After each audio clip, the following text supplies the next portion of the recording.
Bom dia, meus irmãos, a paz do Senhor. Hoje eu gostaria de compartilhar com vocês uma palavra que o Senhor me deu essa semana, que fala a respeito de impossibilidade. E hoje eu quero compartilhar com você um primeiro tópico dizendo sobre impossibilidade financeira. Nós sabemos que impossibilidade é algo que está fora do nosso alcance, algo que não é possível. E eu quero usar com você hoje o texto base do primeiro livro dos Reis, capítulo 17. Vamos ler o versículo 9, que diz assim: Então o Senhor disse a Elias: Apronte-se e vá até a cidade de Sarepta, perto de Sidom, e fique lá. Eu mandei que uma viúva que mora ali te sustente. O versículo 11. Quando ela ia indo buscar a água, ele a chamou e disse: Traga também um pedaço de pão na sua mão. Porém ela respondeu: Juro pelo Deus vivo, o Senhor teu Deus, que não tenho nada em casa. Só tenho um punhado de farinha de trigo numa tigela e um pouco de azeite em um jarro. Estou aqui para apanhar gravetos para cozinhar um bolo para mim e para o meu filho. Nós vamos comer e depois vamos morrer de fome. Impossibilidade financeira. Nós sabemos que muitos de nós trabalhamos, talvez fora ou talvez dentro de casa, seja home office ou seja qualquer outro tipo de atividade, seja atividade do lar. Mas passamos por momentos que às vezes as coisas ficam fora do nosso alcance. Passamos por momentos de impossibilidade financeira. E esse texto que eu trouxe para vocês hoje, ele vai nos relatar acerca de uma história de uma mulher que ela estava sem recurso nenhum. O único recurso que ela tinha era um pouquinho de farinha e um pouquinho de azeite. Só que hoje eu quero conversar com vocês sobre dois pontos de vista que eu encontrei nesse texto. O primeiro deles é o ponto de vista do profeta e o segundo o ponto de vista da mulher.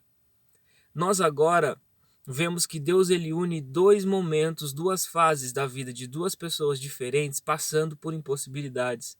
O primeiro delas é o profeta, que ele ouve a voz de Deus e acaba viajando para um lugar onde ele não tinha nenhum tipo de recurso, onde ele não conhecia ninguém. E agora ele apenas ouve a voz de Deus e vai. Chegando naquele lugar, ele encontra uma mulher próximo de um poço indo retirar água e ele pede para ela um pouco de água. E quando ela se vira para ir buscar a água, ele diz para ela novamente: Olha, traz para mim também um pedacinho de pão, porque eu acredito que a viagem tenha sido muito longa e muito cansativa. E quando ele pede para ela pão, ele agora toca e encontra o segundo ponto de impossibilidade, que é a impossibilidade da mulher. E ela agora responde a ele dizendo: Olha, pelo Senhor teu Deus, eu não tenho nada em casa.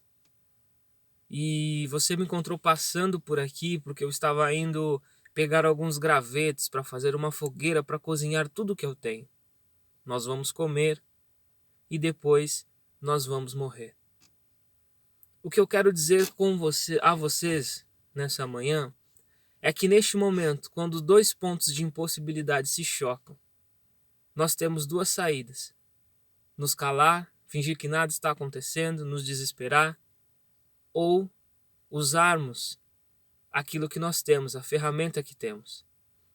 E hoje eu quero dizer a você, neste momento, Deus ele uniu esses dois pontos de impossibilidade para fazer com que essas duas pessoas, tanto o profeta que vivia segundo a provisão de Deus, quanto a mulher que não tinha nenhum tipo de recurso, vissem o poder de Deus sendo liberado através da atitude deles. Porque o profeta, ele ouvindo aquilo, ele poderia muito bem dizer: então deixa para lá, eu vou procurar outro lugar para que eu possa comer. Porque como sendo eu um profeta de Deus, as pessoas vão me ajudar. Mas ele talvez tenha se lembrado de que Deus disse: Olha, vai ser uma viúva que vai te sustentar. Mas Deus não disse para ele que era uma viúva rica. Deus não disse para ele que era uma mulher que tinha posses. Deus só disse para ele que era uma viúva. Naquele momento ele entendeu aquilo que estava acontecendo e disse: Deus, eu não tenho nada, mas a tua palavra vive em mim. Eu vivo segundo a tua palavra. E se o Senhor me trouxe aqui é para mudar a história de alguém, não apenas a minha. E aquela mulher, após ouvir as palavras que o profeta havia dito, pois ele disse para elas o seguinte: vai e faz conforme você planejou. Só que, quando estiver pronto, traga primeiro para mim. Ou seja, ele foi e mesmo sabendo que ela não tinha nada, ele usou todo o poder que era confiado por Deus sobre a vida dele e disse para ela, olha, traga primeiro para mim. E quando ela trouxe, ele liberou sobre ela uma palavra de provisão dizendo, olha, porque você obedeceu. A partir de hoje, a farinha da sua panela não vai se acabar e o azeite da botija também não vai se acabar, até que Deus mande chuva sobre a terra. Com essa palavra eu quero dizer a você, olha só, duas pessoas que enfrentavam um momento de impossibilidade financeira. Ele não tinha dinheiro, ela também não tinha dinheiro. Nenhum dos dois tinham recursos. Mas ele tinha o mais importante, a palavra de Deus. E ela tinha só um pouquinho de alimento. E isso foi o suficiente para sustentar os três, até que Deus mandasse chuva sobre a terra. Às vezes nós ficamos presos à nossa impossibilidade financeira, porque não ganhamos quanto gostaríamos, porque não estamos trabalhando no momento e vivemos momentos difíceis, momentos de privações. Mas eu quero dizer a você, eu não sei em qual desses dois pontos de vista você se encontra. Mas uma coisa é certa, você pode sim viver esses dois pontos de vista. Você pode sim executar estas duas ações, sendo você profeta de Deus ou não, sendo você uma mulher viúva, sendo você um homem casado, pai de família, sendo você apenas um jovem, um adolescente. Ouça essa palavra nessa manhã e viva isso que eu estou te dizendo. Se o recurso que você tem é pouco, entregue-o na mão de Deus. Se o que você tem, você ainda não está vivendo da forma que você gostaria, se você não tem a conta bancária que você gostaria, se a sua vida financeira ela está indo de mal a pior, hoje, seja como esta viúva, entregue tudo o que você tem na mão de Deus. Entregue tudo o que você tem na dispensação do Senhor. E quando você fizer isso, faça também como Eliseu fez, viva ao ponto de vista do profeta e diga, olha, eu profetizo sobre a minha vida, que a farinha da panela não vai se acabar, que o azeite da botija não vai se acabar, até que Deus mande a provisão dele sobre a minha vida. Viva isso nessa manhã, ouça essa palavra. Não é porque você não é um pastor, não é porque você não é um obreiro, não é um ministro, que você não pode viver o ponto de vista do profeta. A palavra de Deus nos diz que a nossa boca ela tem poder para abençoar tanto como para amaldiçoar. Seja você canal de bênção para a sua vida. Entregue tudo que você tem na mão de Deus. E depois disso, viva conforme a palavra de Deus. Eu também quero deixar a vocês um ponto rápido, mas muito importante sobre impossibilidade familiar. E eu quero usar o texto base do segundo livro dos Reis, capítulo 4, no versículo 13, que diz assim, pergunte o que eu posso fazer por ela, para pagar todo o trabalho que ela tem tido cuidando de nós. Talvez ela queira que eu vá falar em favor dela, com o rei ou com o comandante do exército. Mas a mulher respondeu, eu tenho tudo o que preciso aqui no meio do meu povo.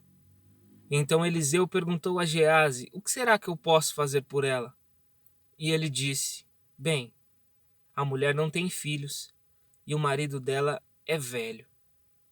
O versículo 24 diz assim, faça o animal andar o mais rápido que puder e só pare quando eu mandar. Esse texto nos conta a história da mulher sunamita, uma mulher da cidade de Sunem, que teve a iniciativa de construir um cômodo para que o profeta pudesse repousar todas as vezes que ele passasse por dentro das terras dela, indo até o Monte Carmelo fazer as suas orações, o seu período devocional. E após ela construir este cômodo e o profeta ficar hospedado nele, ele agora diz ao seu moço, ao seu aprendiz, olha, veja o que ela precisa para que eu possa retribuir tudo que ela tem feito por nós. E após a pergunta, ela disse, olha, eu não preciso de nada. Tudo que eu preciso está aqui, na minha casa, no meio do meu povo, com a minha família. E então o profeta pergunta ao seu moço, dá uma olhada, o que nós podemos fazer por ela?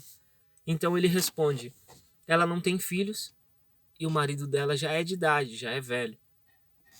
Agora então Eliseu chama a mulher e profetiza sobre a vida dela que dentro de um período de 1 ano, ela estaria abraçando, carregando um filho no colo. A mulher olha para o profeta e diz: olha, eu não estou te pedindo nada, então não minta para mim. Porque ela conhecia a sua impossibilidade, ela conhecia as suas limitações, o seu esposo, ela sabia que ela não podia ter filhos. Mas após o período que o profeta havia determinado, a mulher gerou um filho. E alguns anos depois, quando o menino saía para encontrar com seu pai, ele sentiu uma forte dor de cabeça e foi levado até ela.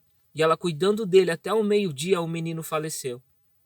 Naquele momento de impossibilidade que todos nós conhecemos, que é a morte, não há nada que nós possamos fazer contra a morte. Só Deus é quem pode trazer os mortos de volta à vida. Só Deus é quem detém a chave da morte e do inferno. Ela entrou dentro do quarto que havia feito para o profeta, colocou o seu filho deitado na cama, trancou a porta, chamou o seu marido e disse: me dá uma jumenta para que eu possa ir ver o profeta.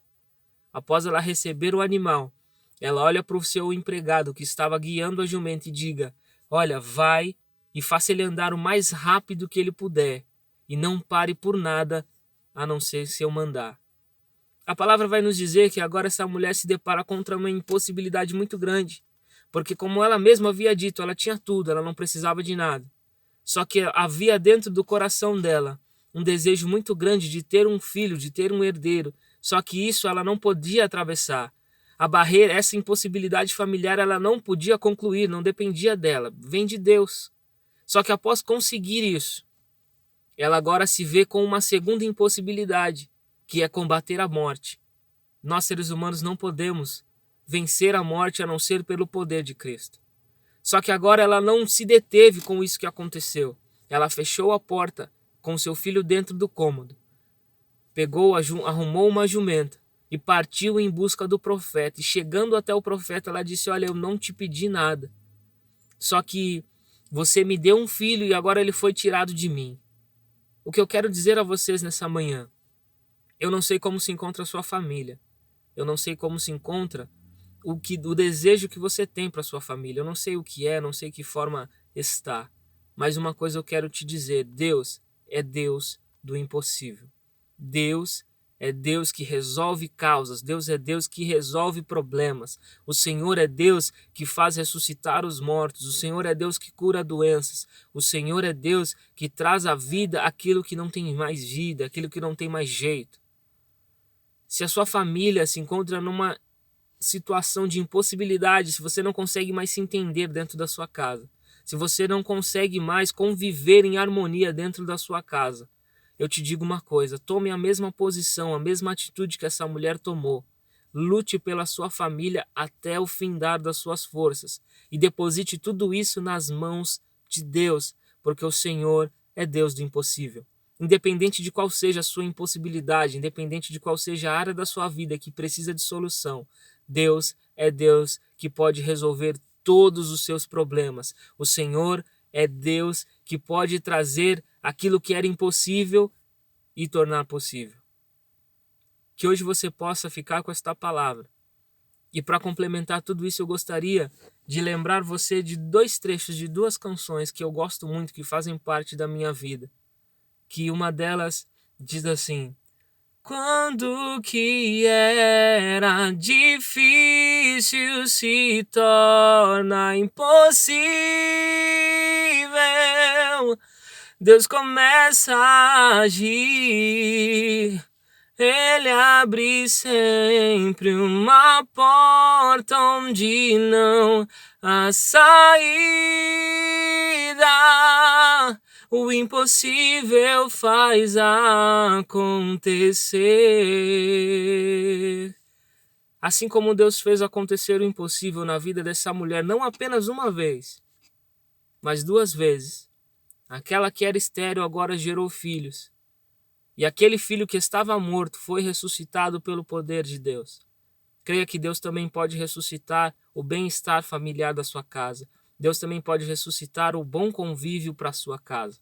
Da mesma forma que essa mulher e este profeta entregaram tudo o que tinha nas mãos de Deus e foram sustentados por Ele, até que o Senhor resolveu mudar a situação deles. Faça assim também na sua vida. Tome esta atitude.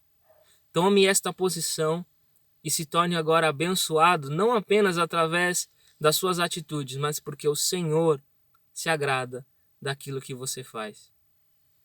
Eu vou descansar, pois já entreguei meu amanhã nas mãos de Deus. A última palavra vem de Deus. A última resposta vem de Deus. De Deus. Que o Senhor os abençoe, em nome de Jesus.